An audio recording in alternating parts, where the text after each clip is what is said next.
تبدیلی آتی ہے، اور کان سننے کے لیے تیار نہ ہو تو دل پر اثر کیسے ہوگا؟ دل اثر لے، کان سنے، تو پھر یہ ہدایت کا ایک راستہ ہے، اس راستے سے ہدایت داخل ہوتی ہے، انسان کے اندر چینجنگ آتی ہے۔ تو اللہ فرماتا ہے کہ ہم نے یہ راستہ ہی بند کر دیا، کیونکہ مور لگا دی ہے۔ اب اس کا مطلب یہ نہیں ہے ان کے کان تھے ہی نہیں، کان تو تھے لیکن وہ حق سننے کے لیے تیار نہیں تھے۔ جیسے آج کتنے لوگ دین کی بات سننے کو ویسے کہو تو بڑی سارا دن بیٹھے رہیں گے، کوئی گانے کی محفل ہو، کوئی اور گپ شپ کی محفل ہو، کہیں کمیونٹی سینٹر میں بیٹھو، سارا دن گپے لگاتے رہیں گے، لیکن جب کوئی دین کی کوئی حق کی بات سننے کی باری آئے گی پھر سب کو کام یاد آ جائیں گے۔ کوئی کہ مجھے فلانا کام ہے میں چلے آئیں گے، پھر سب کو اپنا کام یاد، اس سے پہلے کام ہی یاد ہوگی۔ گپے جب شیطانی محفل ہوگی تو گپ شپ کے لیے تو پھر بڑا ٹائم ہے ہر ایک کے پاس، سارا دن بیٹھے رہے تو بڑے چسکے لیں گے، لیکن جب کوئی دین کی بات آتی ہے تو آپ اندازہ خود سروے کر لیں کتنے لوگ ہیں جو دین کی بات شروع ہوئی کھسکنا شروع ہو جاتے ہیں۔ کوئی اس دروازے سے نکل گیا، کوئی اس دروازے سے نکل گیا، کسی کو کوئی کہتا مجھے پیشاب آ گیا، کوئی کہتا مجھے کام یاد آ گیا۔ تو یہ کیا ہے کہ وہ کان ان کے حق کی بات سننے کے لیے تیار ہی نہیں ہے، بدخویاں کرتے رہیں گے، غیبتیں کرتے رہیں گے، گلے بلانے لوگوں کو کرتے رہیں گے، لیکن جب حق بات سمجھانے کی کوشش کرو تو پھر تیار یہ سننے کے لیے۔ اور یہ بہت بری عادت ہے، اس عادت کا ذکر اللہ نے فرمایا کہ یہ کافروں کی عادت، مسلمانوں کا ایسا نہیں کرنا چاہیے۔ تو فرمایا وہ اعلیٰ ابصار غشاوہ، اور ان کی آنکھوں پر پردے ڈال دیے گئے، کٹا ٹوپ اندھیرے، یعنی دیکھنے کے باوجود اندھے ہیں۔ کہ دو قسم کے اندھے ہوتے ہیں نا، وہ کسی بندے نے کہا دو قسم کے اندھے ہوتے ہیں، کہنے لگا میں نے نہیں دیکھا، میں نے ایک قسم کے اندھے دیکھیں گے، آنکھیں نہیں تو اندھے ہوتے ہیں، کہنے لگا آپ تجھے دکھاؤں۔ آگے گئے نا جی چند صاحب، تو ایک بندہ چارپائی بن رہا تھا، چارپائی بن رہا تھا، تو اس کو کہنے لگا کیا کر رہے ہو جی؟ کہنے لگا تک لے کر نہ کہیں پتہ تو بھی چارپائی بن رہے تھے، پوچھنے میں کیا کر رہے ہو؟ آنکھیں ہونے کے باوجود پوچھ رہے کہ کیا کر رہے ہو؟ بعض ایسے آنکھوں والے اندر بھی ہوتے ہیں نا، آنکھوں والے اندر کیا کر رہے ہیں، تک نہ کیا ہو رہے ہیں، پھر بھی پوچھے کیا کر رہے ہیں۔ تو ایسے اندر بھی ہوتے ہیں جن کا ذکر اللہ نے فرمایا کہ وہ اعلیٰ ابصار غشاوہ، ان کی آنکھوں پر کھٹا ٹوپ پردے پڑ گئے اندھیرے کے، کہ آنکھیں ہیں لیکن ان آنکھوں سے وہ اللہ کی قدرت کے مناظر نہیں دیکھتے، کیونکہ یہ جتنی کائنات ہے نا، یہ کائنات کی ہر چیز میں اللہ کی معرفت ہے، اس کو گہرائی سے بنا سوچے، اللہ کی معرفت ہے، اسے اللہ کی شان ظاہر ہوتی ہے، لیکن وہ اس طرف جانے کے لیے تیار ہی نہیں ہے۔ وہ یہ سمجھتے ہیں، جیسے آج بہت ساری دنیا یہ سمجھتی ہے کہ یہ جتنی سینریاں دنیا کی یہ ہماری انجوائمنٹ کے لیے بنی ہے کہ ہم لائف انجوائے کریں۔ اکثریت میجارٹی یہ سوچتی ہے کہ یہ بڑے بڑے خوبصورت پہاڑ ہیں، یہ بڑے بڑے میدان ہیں، یہ بڑے بڑے سبزے ہیں، یہ ہماری لائف انجوائے کے لیے بنے ہیں۔ اور یہی انسان کی یہاں سے غلطی ہے کہ اس کی لائف انجوائے کے لیے نہیں بنے کہ وہ اپنی لائف انجوائے کرے، بلکہ یہ قدرت کے مناظر ہیں کہ ان سے اللہ کی شان ظاہر ہوتی ہے۔ بندہ سوچے کہ وہ خدا جس نے ان کو بنایا وہ کتنی عظمت کا مالک ہے، کہ یہی چیزیں جن سے ہم فائدہ اٹھاتے ہیں جب وہ چاہتا ہے تو یہی چیزیں عذاب بن جاتی ہیں۔ پانی ضرورت کے مطابق برستا ہے تو رحمت بن جاتا ہے، اور ضرورت سے زیادہ ہو تو فرق بن جاتا ہے۔ تو فرمایا کہ وہ آنکھیں تو ہیں ان کی کافروں کی کیونکہ ان آیتوں کے اندر خالصتاً کافروں کا ذکر اللہ نے بیان فرمایا ہے کہ ان کی آنکھیں تو ہیں لیکن وہ آنکھوں سے ایسے اندھے ہیں کہ آنکھیں رکھنے کے باوجود وہ اللہ کی اس بنائی ہوئی کائنات کو دیکھ کر کے بلکہ اللہ کے رسول کو دیکھ کر کے ان کو سمجھ نہیں آئی. جبکہ فرمایا جو نیک علماء کو دیکھے وہ بھی عبادت ہے. تو جن لوگوں نے اللہ کے رسول کو دیکھ کر انکار کیا تو پھر ان سے بڑا عمدہ کون ہوا تھا کہ پھر بھی نہ پہچان سکتے کہ یہ اللہ کا رسول ہے, پھر بھی اپنے کفر پر ڈٹے رہے. فرمایا وَعَلَىٰ أَبْصَارِهِمْ غِشَاوَةٌ, اس لیے ڈٹے رہے کہ ان کو توفیق ہی نہیں ملی. ان کے اپنے کرتوتوں کی وجہ سے ایسے آنکھوں میں پردے پڑ گئے کہ آنکھیں ہونے کے باوجود ان کو پہچان نہ سکے کہ یہ اللہ کے رسول ہے.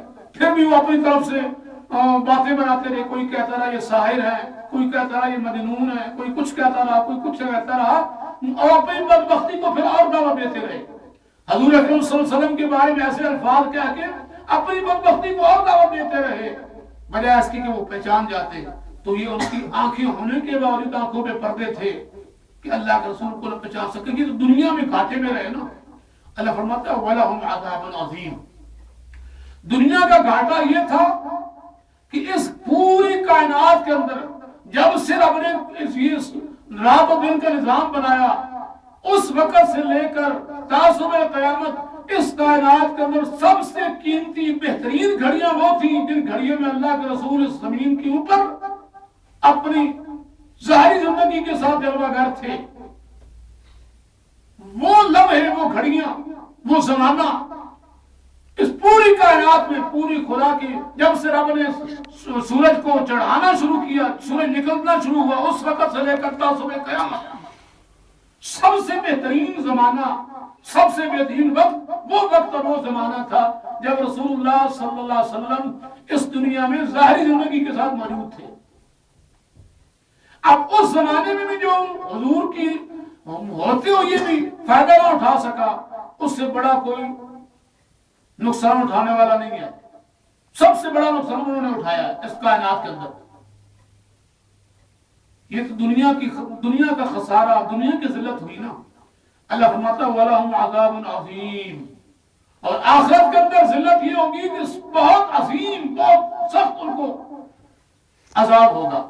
عذاب علیم, عذاب عظیم ان کے لیے اللہ نے فرمایا کہ دردناک عذاب ہوگا, تکلیف دہ عذاب ہوگا, اور بہت بڑا عذاب ہوگا.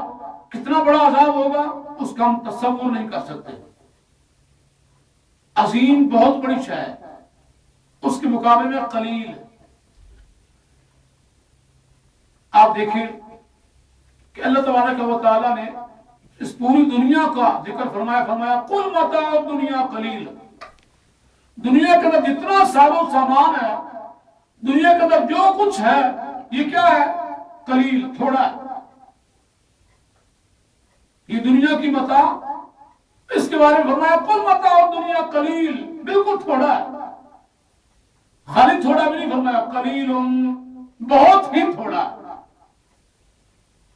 اور اس کے مقابلے میں جب عذاب کا ذکر کیا, کافروں کا عذاب, تو فرمایا عظیم, بہت بڑا. اب جس کو رب بہت بڑا فرمائے وہ کتنا بڑا عذاب ہوگا ہمارے تصور سے بھی بالا کر ہے. تو یہ ان کا ذکر فرمایا جن کے اعتقاد میں کفر تھا, جن کا ایمان ہی نہیں تھا, کھلے کافر.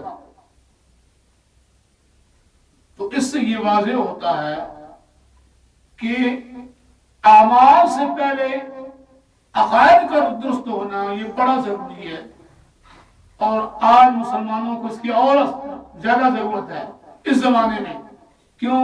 اس زمانے میں بڑے بڑے فتنے ہو گئے ہیں, اعمال میں بڑا ہر کوئی زور دیتا ہے, لیکن جو بنیاد ہے اس کے بارے میں بات چھیڑے تو کہتے نہیں یہ فرقہ واریت ہوگی.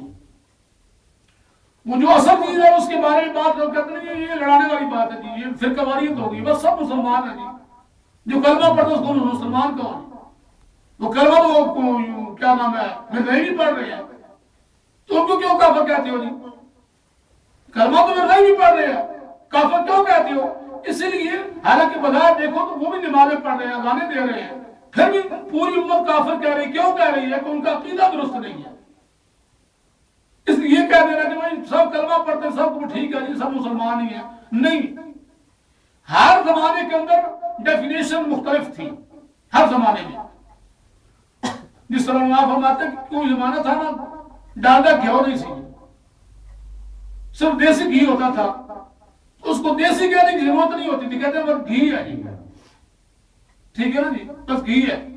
لیکن جب اس کے مقابلے میں کوئی ڈالڈا نکل آیا، پھر اس کے ساتھ ایک لفظ بڑھانا پڑ گیا، کیوں کہ ڈالڈا بھی نکل آیا تھا، وہ بھی گھی تھا، یہ بھی گھی تھا۔ اب اصل اور نقل میں فرق کرنے کے لیے پھر یہ کہنا پڑا کہ یہ دیسی گھی ہے اور یہ ڈالڈا گھی ہے۔ ہاں جی، اسی طرح جو فتنے اٹھتے ہیں تو پھر اس کے ساتھ ان اصل کو، حق کو واضح کرنے کے لیے اس کے ساتھ الفاظ بڑھتے چلے جاتے ہیں، بڑھانے پڑتے ہیں۔ جب تک ایک ہی سسٹم تھا اس وقت تک سب مسلمان ہی تھے صحابہ کے دور میں، لیکن جس وقت یہ فتنے اٹھنے شروع ہو گئے، سب سے پہلے فتنہ اٹھا خارجیوں کا، مسلمانوں کے اندر سے لوگ نکلے خارجی بنے، تو ان کو کہنا پڑا کہ یہ خارجی ہے، بھاگا ہوا نکلا ہوا گروہ ہے۔ اسی طرح ہر دور کے اندر تو اللہ تبارک و تعالیٰ فرماتے ہیں کہ یہ وہ کافر ہیں جن کو سخت عذاب ہوگا۔ لیکن ایک بات یہاں میں عرض کر دوں، یہ کافر اگرچہ بہت بدنصیب قوم ہے لیکن اتنی خطرناک نہیں ہے جتنی ایک تیسری قوم خطرناک ہے، جن کا ذکر آگے اللہ تبارک و تعالیٰ نے ارشاد فرمایا، کیونکہ ایک مومن ہے ایک کافر ہے، تو اس کے درمیان ایک اور قوم نکلی ہے